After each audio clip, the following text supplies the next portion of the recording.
사도행전은 이제 누가가 데오빌로에게 쓴 편지지요. 근데 1장이 굉장히 중요합니다. 1장, 2장. 사도행전 1장, 2장이 성령입니다. 성령의 역사를 사도행전 전체를 통해서 보여주는 거고, 성령님이 오시면 예수님의 이름을 가지게 된다는 겁니다. 그래서 3장부터 5장까지 예수님의 이름이라고 보면 되고요. 그 이름을 가진 스데반 이야기 6장 7장, 8장은 빌립의 이야기입니다. 그리고 9장 10장 11장 12장은 베드로 사역을 집중해서 하는데, 물론 1장부터 12장까지 베드로 사역 전체적으로 볼 수도 있습니다. 그런데 이렇게 세부적으로 볼 때 성령님은 예수님의 이름을 갖게 해서 그 이름을 가진 사람들의 사역들을 이렇게 펼쳐나갑니다. 그리고 13장부터 21장까지는요, 바울사도의 1차, 2차, 3차 전도인데 3장씩 끊으면 됩니다. 13, 14, 15, 16, 17, 18, 19, 20, 21. 근데 이제 2차는 15장을 약간 물고 들어가고요. 3차는 18장을 약간 물고 들어간다. 그것만 기억하시면 3장이 1, 2, 3차입니다. 자, 그러면 21장에서요, 3차 전도 여행을 마치고 나서 바울이 붙들리게 됩니다. 예루살렘에서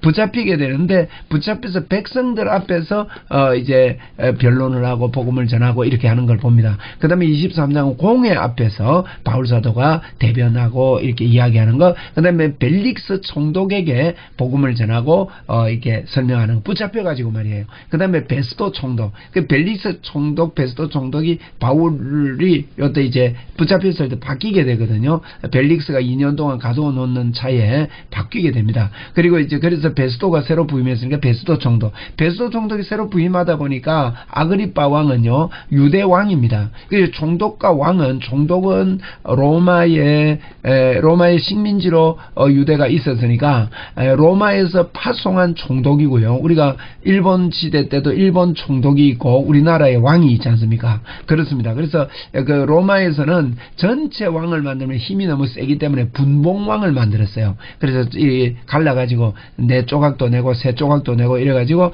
분봉왕을 맡겼는데, 그 당시에 이제 예루살렘 주변 이 지역에 아그리빠 왕이 이제 있었습니다. 근데 이제 아그리빠 왕이 이제 베스도 총독을 새로 왔으니까 부임해서 인사하러 온단 말입니다. 서로 인사하게 되는데, 그때 바울 사도가 아그리빠 왕을 만나게 되는데, 이 아그리빠 왕에게도 복음을 전거하는 것입니다. 이런 내용이 22장부터 26장까지고요. 또 바울 사도는 로마까지 가게 되지요. 로마에 가게 되는데, 로마에 가다가 27장은 파선입니다. 7은 치잖아요. 그러니까 파선이다 이렇게 보십시오.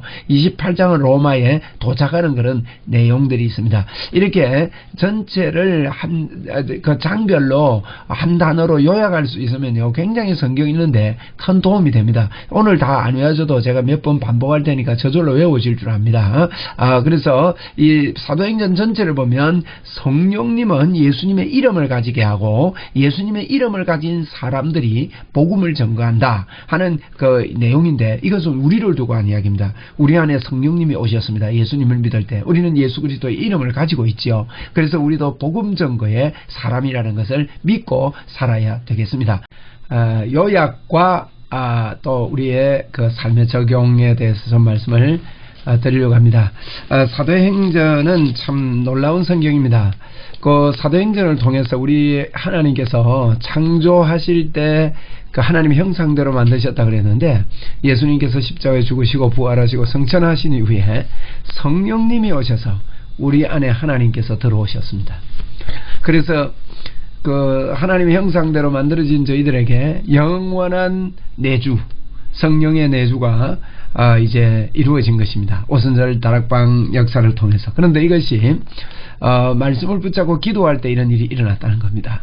예루살렘을 떠나지 말고 내게 들은 바 약속하신 것을 기다리라. 이 우리나라 성경에는 기다리라 이렇게 되어 있지만 사모하라, 바라보라 이런 의미가 있습니다. 그래서 우리가 예루살렘을 떠나지 말고, 이 말은 예루살렘을 이제 우리 몸을 성전 삼고 우리가 그 요한계시록 보면 새 예루살렘인데, 우리 안에 계신 그 성령님을 기다리라. 다른 말로 말하면 사모하라. 주님을 갈망하라. 이미 갈망한다는 말은 없는 걸 갈망하는 게 아니에요. 이미 오신 주님을 갈망하는 겁니다. 그래서 이것을 말씀에 약속하신 것을 붙잡고 갈망할 때 성령의 역사가 일어났고, 성령으로 세례받으리라 그랬는데 성령님의 역사가 왔을 때 사도행전 2장 4절에 성령의 충만함을 받았다 이렇게 표현했습니다. 그래서 성령의 충만함이나 성령 세례나 같이 사용하고 있다는 걸 우리는 알 수 있고요.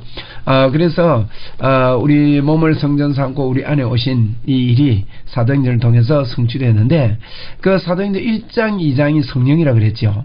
이 성령님이 어떻게 임재했는가, 어떻게 성령께서 우리 안에서 내주하던 그 성령님이 나타남이 되었는가, 이런 것들을 우리가 좀 생각을 해볼 필요가 있습니다. 어떻게 나타나게 되었습니까? 그들이 기도만 한 건 아닙니다. 그래서 오로지 기도에 힘썼다 이런 말씀도 있고, 다 같이 모였다, 뭐 한 곳에 다 같이 모였다 그랬거든요. 1장 14절에 2장 1절에도 그랬고, 그래서 한 곳에 다 같이 모였다, 그래서 열심히 기도했다 이랬는데, 기도만 한 게 아니라 1장 2장에 보면 베드로가요, 그 기도하면서 일어난 상황들을 말씀으로 잘 이렇게 적응을 하는 겁니다. 그 말씀을 믿었어요. 가룟 유다의 죽음에 대해서도 시편의 말씀을 가지고 그에게 이제 그렇게 된 것은 예언된 대로다 그랬고, 또 이제 그 2장에도요, 이제 방언이 막 터지고 이러니까 이 사람들이 말이에요, 세술에 취했다 그랬지 않습니까? 그때 즉시 베드로의 입에서 나오는 말이 뭡니까? 요엘 이야기가 나옵니다. 이 말은요, 굉장히 그 성령을 기다리면서 요엘의 그 역사를 기다렸다는 거죠. 그걸 마음에 두고 있었던 거예요. 그래서 그 요엘에 하나님이 말씀하시기를, 말세에 내가 내 영을 모든 육체에 부어주리니 너희 자녀들은 예언할 것이요 너희의 젊은이는 환상을 보고 너희 늙은이는 꿈을 꾸리라. 이 사도행전 2장 17절 말씀인데요. 이 17절 이 말씀이 벌써 그 베드로 마음속에 꽉 차 있었다는 거예요. 그래서 세술에 취했다니까 즉시 나오잖아요. 그러니까 우리가 성령님을 사모하길 때 우리도 이 말씀에 대한 기대가 어떤 일이 있을 때 이게 툭 튀어나오도록, 야, 성령님이 말세에 부어주신다, 우리 자녀들이 예언할 것이고 너희 젊은이가 환상을 보고 늙은이가 꿈을 꿀 것이다 하는 이와 같은 그 마음이 우리에게 넘쳐나 있고, 그걸 기대하고 사모하고, 예루살렘 떠나지 말고, 이 말은 이걸 기대하고 사모하고, 그리고 예수님에 대해서도 뭐 요엘서 이야기만 한 게 아니고 예수님에 대해서도 분명합니다. 다윗 이야기를 하면서 다윗의 부활에 대해서 이제 2장에서 그렇게 이야기를 하는 걸 볼 때, 이들이 기도만 하는 것이 아니라 말씀과 기도, 요거 꼭 강조해야 됩니다. 그렇게 될 때 예수 그리스도의 이름의 권세가 확신이 와게 되게, 3장에는 내게 있는 것으로 내게 주는데 나사렛 예수 그리스도 이름으로 일어나 걸어라, 안전병에 일어나 걷는 이와 같은 일을 통해서 4장에 시기하고 이런 사람들에 의해서 붙들림 받기도 하고, 그래 또 풀렸다가 또 붙들려가고, 5장에는 옥까지 갔는데 옥에까지 들어갔는데 하나님께서 옥에서 그 문지기를 지키고 있는데도 나오게 만드셔서 성전에 들어가서 복음을 전가하고, 뭐 이런 이야기들이 이렇게 나올 때 예수님의 이름의 권세, 이 이름으로 절대 너희들이 전거하지 말아 할 때 사람의 말 듣는 게 옳으냐 하나님의 말씀 듣는 게 옳으냐 이런 말씀하면서 그들에게 서로 이제 감옥에서 나오거나 이게 풀림을 받았을 때 뭐라 합니까? 이 이야기를 서로 다 나누고, 그것도요 시편 2편을 이야기합니다. 열왕들이 어째서 어찌하여 열방이 분노하며 족속들이 허사를 경영하는고, 이들이 일어나서 이 일을 지금 하고 있습니다. 이게 성경에 다 일어난 상황이 성경에 그렇게 되어 있다는 것을 이들이요 다 그 적석에서 말씀에 이해를 하고 있다는 거예요. 그래서 저희들이 이 기도만 많이 한다고 되는 게 아니에요, 이게. 그래서 하나님의 말씀에 대한 이 임마누엘의 확신, 나는 하나님의 산이고 하나님 나를 떠나지 않고 계시고, 이런 말씀들이, 그래서 말씀을 읽고 공부하고, 그래서 제가 그런 의미에서 창세기부터 계시록까지 한 장 한 장 다 공부하려고 그러거든요.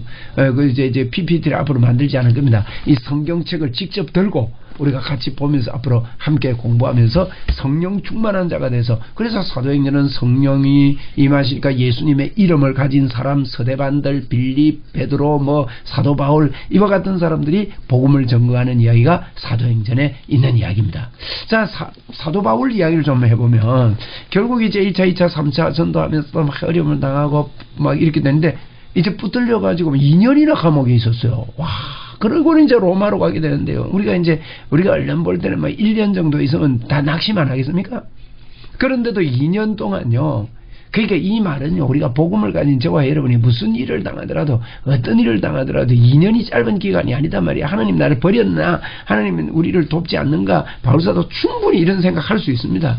그런데 그걸 그렇게 안 하고요. 2년 후에도 하나님 의지하고 로마에 가는 겁니다. 로마에 가는데 보십시오. 아니, 곱게 가면 될 건데 왜 풍랑이 또 일어나요, 그래? 에? 그래서 이런 어려움이 일어나고 풍랑이 일어나고 이거 뭘 나타내는 겁니까, 이거? 그런 환경 속에서도 주인공이 누구라는 말이에요? 바울사도다 말이에요, 우리가. 여러분, 저와 여러분이요, 예수 안 믿는 사람도 교통사고 나고, 예수 믿는 사람도 교통사고 날 수 있고, 예수 안 믿는 사람도 어려운 일이 있고, 예수 믿는 사람도 어려운 일이 올 수 있습니다. 어떤 때는 건강이 나빠질 수도 있습니다. 그러면 우리가 하나님이 안 계신 겁니까? 아닙니다. 그 가운데서 같은 어려움 속에서 바울사도처럼 같은 풍랑을 만나는데도 바울사도는 뭐예요? 중심이 딱 바른 겁니다. 하나님을 전거하는 겁니다. 하나님의 말씀을 만나가지고 그 말씀을 말하는 겁니다. 그 시대를 주도하는 겁니다, 여러분. 이거 하라고. 그게 복음 전거예요. 그게 복음 전거. 근데 보세요. 또 풍랑이 일어나는데 파도가 그렇게 일어나가지고 뭐 어디로 떠내려가는지도 몰랐거든요. 근데 어디로 떠내려갑니까? 로마로 안 갑니까? 엉뚱한 데로 안 가고요. 로마로 떠내려가는 거예요. 멜리데 섬으로 가가지고 거기서 또 로마로 들어가는 그 길목 아닙니까, 그게가? 하나님이요, 우리는 뭐 그냥 파도 치고 막 이런 줄 알지만 하나님은 하나님의 뜻대로 우리를 인도해 가시고 이끌어 가신 것을 우리가 볼 수가 있는 겁니다. 그리고 사도행전을 보세요. 이렇게 복음 전가하고 이런 일이 아닌데 뭐 돈이 모자랐다, 건강이 부족했다, 뭐 이런 이야기 없습니다. 어려운 가운데서도 이런 일을 했고요. 그래서 하나님께서 다 채워지고, 물질 때문에 어려움 당한 일이 없어요. 이 사람들 때문에, 주변에 복음 전가는 핍박 때문에 이런 어려움을 당하게 된 것이지요. 우리가 29장을 써야 됩니다. 쓰면서 사는 자들입니다. 뭐 써야 되는 게 아니고 쓰고 있습니다. 저와 여러분이요, 정말 말씀 붙잡고 하나님을 바랍시다. 저와 여러분이 이제 말씀 마치려고 하는데 뭘 해야 되느냐? 말씀을 붙잡아야 돼요. 말씀이 뭐예요? 예수가 뭐예요? 이 구원이 뭡니까? 구원은 우리 안에 임마누엘로 하나님의 의가 임했고 우리 안에 하나님이 함께 하시는 거예요. 그래서 이 임마누엘을 믿고 기도입니다. 기도 무슨 기도 할까요? 하나님, 나 하나님 의지합니다. 하나님 믿습니다. 하나님 바라봅니다. 여러분, 이 기도를 계속 하세요. 주여 하나님, 나 하나님 바랍니다. 주여 하나님을 내가 바랍니다. 하나님만 바라봅니다. 하나님, 내가 하나님 의지합니다. 하나님 의탁합니다. 이게 예루살렘은 떠나지 말고 내게 들으면 너에게 기다리라는 거예요. 하나님이요, 하나님이요. 여러분, 하나님 외에 도울 길이 있습니까? 하나님 외에 답이 있습니까? 잘 될 길이 있을까요? 절대 없습니다. 그래서 성령 하나님 저를 도와주시옵소서. 제가 도와주심을 믿습니다.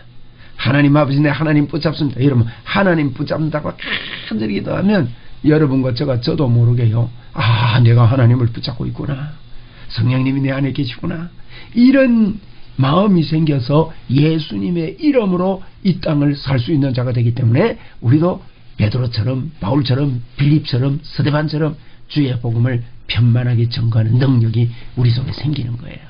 오늘도 주 예수 그리스도의 이름으로 선포할 수 있는 방법은 하나님의 말씀을 붙잡고 주여 내가 하나님을 바랍니다. 자, 한번 해보세요. 주여 내가 하나님만 붙잡습니다. 하나님을 바랍니다. 여러분, 기도할 때요, 하나님께 기도하면 되는 거예요. 하나님께 기도하면 됩니다. 여러분, 여러 가지 일들이 우리를 주저앉히기도 합니다. 우리를 실망시키기도 하고 어렵게도 만듭니다. 그러나 우리 그렇게 합시다. 주여 하나님을 내가 바랍니다. 하나님을 바랍니다. 하나님을 의지합니다.